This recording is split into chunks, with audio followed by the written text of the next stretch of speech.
Didik TV KPM. Okey, Fizi dan murid-murid di rumah, tadi kita bincangkan tentang sebuah bandar di Kuala Terengganu. Sekarang kita nak bincang tentang fungsi kawasan tersebut. Setiap tempat ada fungsinya tersendiri. Baik, cikgu. Okey, baiklah kalau murid-murid dah bersedia semua. Dah Angkat bersedia? tangan. Okey, baik kita nak lihat. Dan senyum. Inilah adik-adik abang Fizi ni. Baik, Okey, cikgu. Fizi semangat Fizi. Semangat, cikgu. Okey. Kalau semangat Fizi, saya nak tanya soalan. Silakan, cikgu. Okey, apa fungsi bandar?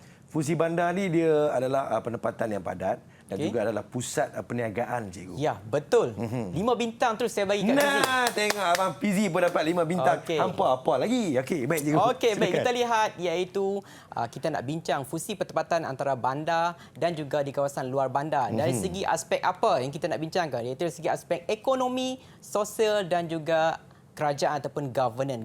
Kerajaan ni dia ada peranan dia sendiri Ya, cikgu. untuk menyusun atur pertempatan yang ada di Malaysia. Itu peranan kerajaan. Selain daripada kita ada tanah, Fizi ada tanah? Ada, cikgu. Ada tanah, ada harta lah. Tanah yang luas.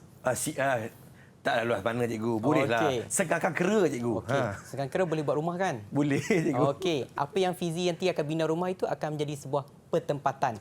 Sama ada Fizi akan menambahkan kepadatan di sesuatu tempat atau Fizi akan jadikan kawasan itu berselerak, bergantung kepada kawasan di mana kawasan tersebut, di kawasan luar bandar atau di kawasan bandar. Di luar bandar, Di cikgu. luar bandar. So sama ada dia akan jadi kawasan berselerak ataupun berjajar. Okey, tak boleh jadi berkelompok sebab Fizi bukan kerajaan. Ya, cikgu. Okey, baik. Kita lihat dari segi konteks ekonomi. Yang pertama sikit adalah bandar pelancongan. Maksudnya bandar ni wujud disebabkan oleh sektor pelancongan. Contohnya adalah Port Dickson. Ada apa Fizi? Port Dickson. Ada pantai yang cantik, cikgu. Ya, pantai. Orang Kuala Lumpur, orang-orang di sekitar nak turun pergi beriadah pergi ke pantai. Jadi dia akan mewujudkan sebuah bandar yang makin lama makin berpesat dengan hotel-hotel dan sebagainya. Kemudian Bandaraya Melaka. Okey, Bandaraya Melaka ni ada apa? Saya nak tanya. Ada apa dekat Bandaraya Melaka? Siapa nak jawab? Okey, Okey, Kaushi. Silakan, Kaushi. Silakan Kaushi. Dengan penuh senyuman di hari ini. Kota Famosa. Kota Famosa. Hebat. Okey, semua orang nak pergi ke Bandaraya Melaka sebab nak tengok kawasan-kawasan bersejarah, antaranya adalah Kota Famosa. Okey, seterusnya adalah Bandar Pelombongan. Okey, disebabkan oleh penerokaan mineral ataupun kita sebut sebagai petroleum.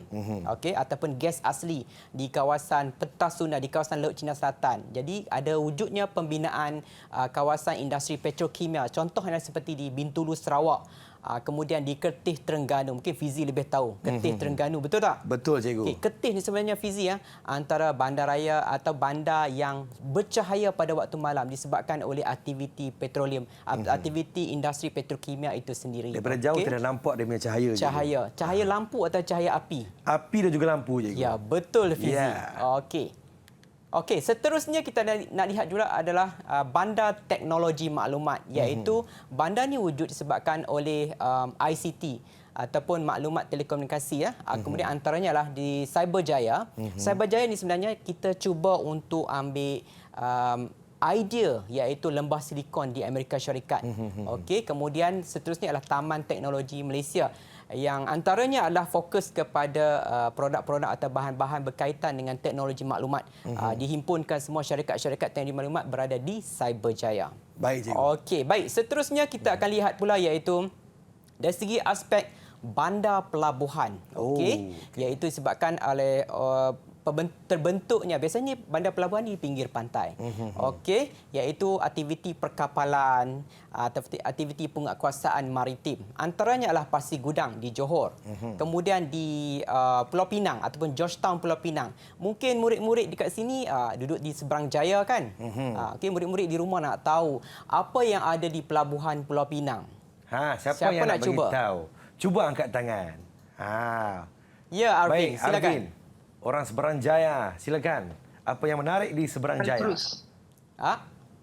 Ada krus. Ada krus. Lagi ada apa lagi? Krus saja. Feri tak ada. Feri kita nak ke pulau.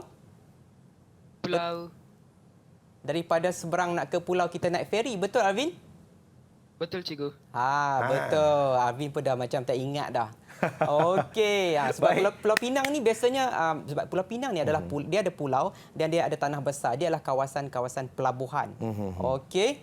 Seterusnya kita akan lihat pula iaitu bandar berasaskan kepada perindustrian iaitu di segi aktiviti ataupun bidang-bidang pengeluaran ataupun kejuruteraan ataupun di segi teknikal antaranya adalah Shah Alam Selangor dan masih lagi di Pulau Pinang iaitu di Perai. Okey, murid-murid ada yang nak kongsi dengan murid-murid di rumah tentang Perai ni. Ada apa dekat Perai? Cuba cerita sikit. Silakan. Siapa nak jawab angkat tangan? Okey, Alif, Okey. silakan. Alif. Ada apa di Perai ni? Kilang. Kilang. Ada berapa banyak kilang? Banyak atau sedikit? Banyak. Banyak. Banyak kilang. Okey. Oh. So peranan kilang yang banyak itu menyebabkan kawasan tersebut makin lama makin padat disebabkan oleh kehadiran ramai penduduk untuk mendapatkan peluang pekerjaan. Benar, Okey, cikgu. baik. Kita sambung lagi itu berkaitan dengan di segi aspek sosial. Okey, yang pertama adalah bandar diraja. Okey, antaranya adalah kediaman-kediaman rasmi iaitu sultan ataupun raja. Biasanya orang datang untuk lihat bandar-bandar melibatkan kediaman rasmi sultan. Jadi dia merancangkan sektor pelancongan antaranya adalah di Pekan Pahang, Kuala Kangsar di Perak dan juga salah satu di Arau Perlis. Seterusnya adalah bandar satelit. Okey, bandar satelit ni fizinya sebenarnya adalah bandar ni wujud berhampiran dengan bandar utama. Contohnya kita lihat Kuala Lumpur sangat padat. Jadi ada bandar satelit yang berdekatan dengan Kuala Lumpur iaitu Petaling Jaya. Begitu juga dengan Seremban. Jadi ada bandar satelitnya adalah di Senawang Negeri Sembilan. Sebenarnya bandar satelit ini menjalankan fungsi yang sama seperti mana di bandar di Kuala Lumpur. Okey, fungsi yang sama. Jadi kita boleh dapatkan kemudahan yang ada di Kuala Lumpur tapi ada juga di Petaling Jaya. Okey, seterusnya adalah bandar pendidikan iaitu ini adalah dasar kerajaan. Kita wujudkan universiti. Antaranya adalah Universiti Pendidikan Sultan Idris. Bila kita wujudkan Universiti Pendidikan Sultan Idris ini di Tanjung Malim Perak, memberi peluang pekerjaan kepada penduduk sekitar dari segi perniagaan, peluang sebagai pensyarah, kemudian peluang juga sebagai kaki tangan universiti. Okey. UPSI ini untuk apa? Fizi nak jawab atau murid-murid nak jawab? Kita serahkan kepada adik-adik kita ni. Okey, murid-murid. ya, Kaushi nak keluarkan apa? Universiti UPSI ni dikeluarkan siswazah yang macam mana? Guru. Guru. Kaushi nak jadi cikgu ke sebelum ni? Lepas ni? Nak jadi cikgu? Okey, tak nak. Okey. Baik Kaushi. Okey, kalau tak nak, Kaushi boleh pergi ke bidang lain. Benar. Okey, sama ada bidang industri, bidang kejuruteraan dan sebagainya. Okey, seterusnya adalah dasar kerajaan ataupun governance. Okey, yang pertama adalah iaitu bandar pertahanan. Okey, ini adalah dasar kerajaan wujudkan pangkalan tentera menyebabkan berlakunya di bandar. Okey, berkembang daripada kawasan luar bandar atau kawasan kampung atau kawasan pinggir pantai menjadi sebuah pangkalan tentera. Okey, contohnya di Lumut Perak. Ini adalah untuk tentera laut. Kemudian Port Dickson di Negeri Sembilan. Ya. Okey, seterusnya adalah iaitu bandar pentadbiran. Okey, saya nak tanya ada gambar keluar dekat situ. Dekat slide kita ada gambar keluar. Di mana ni? Siapa nak jawab? Angkat tangan. Arvin, silakan Arvin. Silakan Arvin. Putrajaya. Putrajaya, iaitu pusat pentadbiran Kerajaan Persekutuan. Okey, daripada kawasan pertanian kita tukar kepada kawasan pentadbiran yang telah tersusun lengkap dengan pertempatan baru dan juga pusat pentadbiran kerajaan. Dan selain itu kita ada juga ibu negeri yang ada di Malaysia juga terbentuk disebabkan oleh dasar kerajaan kerana menjalankan fungsi pentadbiran itu sendiri. Antaranya adalah Kota Kinabalu Sabah, kemudian Kuantan Pahang dan Kangar Perlis. Okey, seterusnya adalah bandar sempadan. Maksudnya sempadan antara Malaysia dan luar negara lain. Okey, antaranya Thailand, cikgu. Thailand. Okey. Bandar sempadan ni adalah pintu masuk atau pintu keluar masuk antara Malaysia ke negara lain. Contohnya paling dekat dengan kita adalah seperti di Kelantan ataupun di Perlis. Antara contohnya adalah Rantau Panjang Kelantan dan Padang Besar Perlis. Pernah pergi ke Padang Besar? Orang Pulau Pinang mesti pernah pergi ke Padang Besar. Takkan tak pernah pergi Padang Besar, kan? Betul tak? Tak pernah lagi? Tak tahu nak jawab? Okay. Belum sampai ke Thailand. Belum sampai Fiji. Saya kerap kali ke Thailand, cikgu. Melalui rantau panjang atau padang besar? Semua kawasan saya pernah masuk, Okay. cikgu. Paling banyak sekali di mana? Di rantau panjang, Rantau cikgu. panjang. Sebab Fizi orang Kelantan, Ya, betul? cikgu. Okey. Apa ada dekat rantau panjang tu? Rantau panjang tu dia ada kawasan bebas cukai, Bebas cikgu. cukai. Jadi kita boleh dapatkan barang-barang yang murah di sana. Okey. Sungai Golok ada? Ada, cikgu. Okey. Naik bot ataupun lintas melalui Saya JT? naik motor, cikgu, ke sana, Naik cikgu. motor je? Ya, cop Okey. pasport, cikgu. Asyik baik Fizi tak cakap saya berenang tadi. Okey. Baik, cikgu. Baik Fizi dan murid-murid di rumah, Ya, cikgu. kita sambung pula dari segi fungsi pertempatan di kawasan luar bandar pula. Ada sedikit banyak perbezaan antara bandar dan juga luar bandar. Okey, yang pertama sekali dari segi ekonomi, di kawasan luar bandar ni menjalankan kegiatan ekonomi yang berbeza, iaitu antaranya adalah pertanian, penternakan, perlombongan atau industri desa ataupun makanan. Okey, kalau tadi kita dah bincang, kalau industri desa ni biasanya di kawasan luar bandar ni contohlah. Boleh tak murid-murid tolong kawan-kawan kita di rumah? Contoh industri desa. Dekat kawasan mana tu? Siapa nak jawab, angkat tangan. Contoh industri desa. Contoh. Orang Silakan. kampung ni dia buat apa? Apa orang kampung ni buat dia? Ada ke nak jawab? Okey, Oi. Alvin. Baik, Alvin, silakan. Silakan. Peternakan dan pertanian.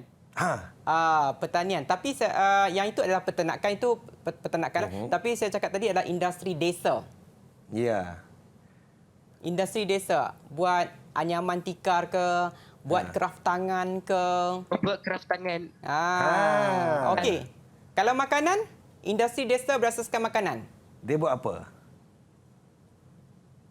Ya, Kaushi. Silakan Kaushi. Keropok. Keropok ikan. Keropok, kerepek. Belacan. Ha. Okey, kemudian ikan kering. Ikan pekasam, cikgu. Pekasam. Okey. Mungkin Kaushi tak pernah makan pekasam. Cuba rasa kau Okey. memang sedap. Baik, seterusnya adalah dari segi sosial. Di bandar, kalau kita bandingkan dengan di luar bandar berbeza. Contohnya luar bandar adanya hospital. Okay, kalau di luar bandar ni ada klinik kesihatan. Kemudian ada perkhidmatan pos, bekalan air dan elektrik lah. Okey, so dari segi sosial ni agak berbeza. Kalau klinik dia lebih kecil berbanding dengan hospital lah. Jadi kalau orang luar bandar nak dapat kemudahan kesihatan terpaksa pergi ke bandar. Kerana di sana ada hospital. Okey, baik. Seterusnya kita lihat pula iaitu di segi kerajaan. Okey, iaitu perkhidmatan pengurusan pentadbiran. Okey, agak berbeza sebab biasanya di bandar-bandar ni banyak pejabat-pejabat kerajaan, tapi di sini peranan diambil alih oleh pejabat penghulu ataupun tok batin ataupun ketua kampung ataupun tuai rumah atau penggawa. Okey, kalau tok batin ni untuk siapa? Tok Batin Tok ni Batin. ketua kepada siapa ya? Untuk etnik mana? Ya, Alif. Silakan Alif. Orang asli. Ya, orang asli. Pandai. Kalau Hebat. tuai rumah? Ya, Arvin, silakan. Silakan Arvin. Etnik Sabah. Okey, ini Etnik kaum Sabah. kaum Iban kaum Iban di Sarawak. Sarawak. Okey. Kemudian Balai Raya itu juga memainkan peranan sangat penting untuk menghimpunkan orang-orang kampung dan menjalankan kegiatan kemasyarakatan. Contohnya kenduri kahwin, kemudian banyak lagi lah. Banyak program-program dijalankan di Balai Raya. Okey, saya ingat saya dah bincangkan tentang fungsi luar bandar dan fungsi bandar. So, kita nak bincang lagi. Salah satu daripada soalan yang sangat penting yang murid kena jawab dan Fizi kena bantu. Baik, cikgu. Okey, baik. Kita lihat apa soalannya. Apakah soalannya? Ada dua lokasi yang saya letak di sini, iaitu lokasi DA dan lokasi DB. Okey, saya nak tanya Fizi lah, lokasi DA ni di mana? Ini saya rasa dekat kawasan Sabah, cikgu. Sabah, iaitu di Kundasang, Kundasang, Sabah. cikgu. Kalau B? Di Kuala Lumpur, cikgu. Kuala Lumpur. Ada Okey. bangunan yang tertinggi dekat Malaysia setakat ini, cikgu. Okey, betul Fizi. Okey. Bagi lagi 5 bintang dekat Fizi. Nah, tengok. Tepuk sikit adik-adik. Okey. Tepuk Okey. untuk abang. Baik, cikgu. Okey, Fizi dan murid-murid kita dalam talian, kita lihat soalan. Bincangkan tentang jenis dan pola pertempatan serta perbezaan fungsi pertempatan berdasarkan kepada lokasi A dan lokasi B. Baik, kita tengok jenis dulu. Jenis TA. Apakah jenisnya? Siapa Jenis yang pertempatan jawab? DA. Ya, Arvin. Silakan, Arvin. Arvin dulu. Silakan Arvin. Jenis pertempatan luar bandar. Luar bandar. Luar bandar. Okey, kalau B?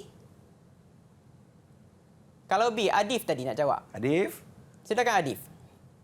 Pertempatan bandar. Bandar. Okey, kalau pola pertempatan pula kita lihat.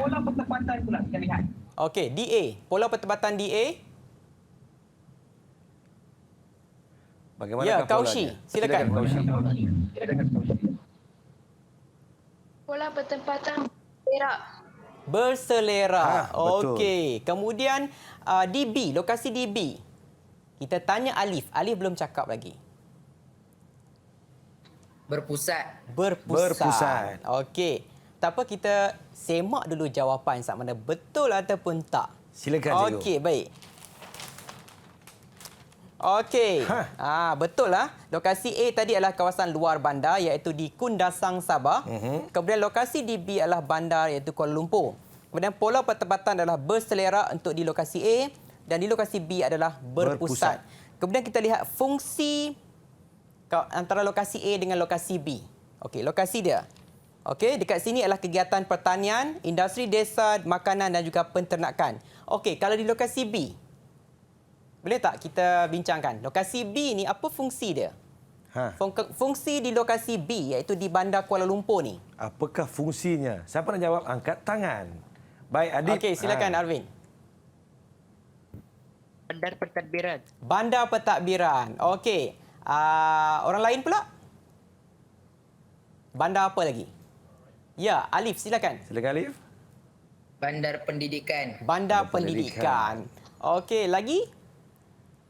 Nampaknya Adif belum lagi menjawab. Silakan, Adif. Okey, Dia angkat Adif, tangan. silakan. Silakan. Bandar pelancongan. Bandar pelancongan. Orang nak pergi tengok Menara Kuala Lumpur. Okey, menara yang tertinggi di Malaysia. Okey, ada lagi satu. Ada tak lagi satu? Dah tak tahu dah. Okey. Bandar perniagaan tak ada? Okey, pentadbiran, perniagaan. Boleh penternakan di bandar? Boleh kita buat penternakan di bandar? Boleh tapi tak sesuai, cikgu. Tak sesuai. Okey, kalau buat pertanian di bandar? Kita menggunakan teknologi yang terkini, cikgu. Okey, kena gunakan teknologi yang terbaru lah. Ya. Okey, tak boleh gunakan teknologi tradisional. Ya. Okey, baik murid-murid. Kita teruskan lagi dengan perbincangan yang ketiga. Baik, silakan, cikgu. Okey. Dah bersedia? Diam je. Takut kan dengan saya? Bersedia, baik. cikgu. Yeay. Okey, baik, cikgu. Okey, untuk perbincangan yang ketiga kita nak lihat. Bincangkan tentang jenis dan pola pertempatan di kawasan tempat tinggal anda. Okey, semua tinggal di Seberang Jaya ke? Ada tinggal di tempat lain? Alif tinggal di mana, Alif? Bertam. Bertam di mana, Alif? Kepala Batas Pulau Pinang. Kepala Batas Pulau Pinang. Baik. Okey, Kepala Batas makin berkembang juga. Okey, tapi tidak sehebat Seberang Jaya. Benar. Okey, kita nak lihat jenis pertempatan di Seberang Jaya. Cepat, Kaushi, Arvin dengan Adif ni tinggal di Seberang Jaya. Jenis pertempatan. Arvin, Ya, Arvin. baik, Arvin. Arvin semangat nak jawab. Okey, silakan Arvin. Cikgu. Jenis pertempatan di Seberang Jaya. Pertempatan bandar. Bandar. Okey, kalau pola kita tanya orang lain pula. Kenapa kamu katakan pertempatan Seberang Jaya itu adalah bandar? Sebab mempunyai kemurahan asas yang maksimum. Okey, yang maksimum, yang banyak. Okey, Banyak baik. betul. Kita lihat pula pola pertempatan di kawasan Seberang Jaya. Okey, ada nak jawab? Pola pertempatan di Okey, Adif silakan. Silakan, Adif. Berpusat. Okey, berpusat. Apa buktinya kamu kata berpusat? Kuatkan hujahmu. Ya? Bangunan dia dibina secara rapat-rapat. Rapat-rapat. Okey, lagi? Ada lagi? Apa lagi? Tak ada jalan raya? Ada itu. Jalan raya tu macam mana? Jalan kampung ke? Jalan raya yang luas ke? Macam mana? Lebuh raya ke? Bertingkat-tingkat. Ada tak Seberang Jaya tu ada jalan raya ke lebuh raya? Lebuh raya utara ke selatan. Betul. Hebat, Okey. adik abang. Hebat. Okey, ada lagi tak? Fungsi Seberang Jaya ni. Di segi perniagaan. Ada tak? Ada banyak kedai tak kat situ? Kaushi? Kedai besar atau kedai kecil atau kedai runcit? Cepat Alif. Ada kedai besar. Kedai besar, ada pusat perniagaan yang sangat besar. Kemudian dari segi pentadbiran, ada tak pejabat-pejabat kerajaan yang besar-besar di kawasan Seberang Jaya? Ya, Arvin, silakan.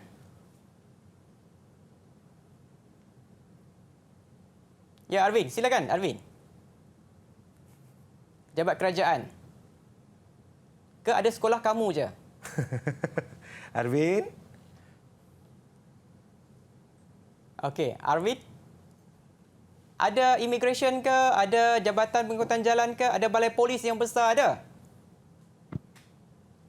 Tak terbayang ke Arvin? Mungkin ada masalah teknikal di Ada situ, cikgu. petugas KWSP. Ya, Arvin? Ada KWSP? Ada bangunan KWSP. Ada bangunan KWSP di besar. sana. Mungkin KWSP itu dekat dengan rumah Arvin. Okey. Baiklah. Okey, terbaik kamu dah bincangkan, dah kongsi dengan murid-murid kita di rumah tentang Seberang Jaya. Itu dari segi jenis dan pola pertempatan yang ada di Seberang Jaya. Okey. Baik, cikgu. Berapa bintang nak hadiahkan kepada adik-adik saya ni, cikgu? Okey, saya bagi 4 bintang. Ya. Didik TV KPM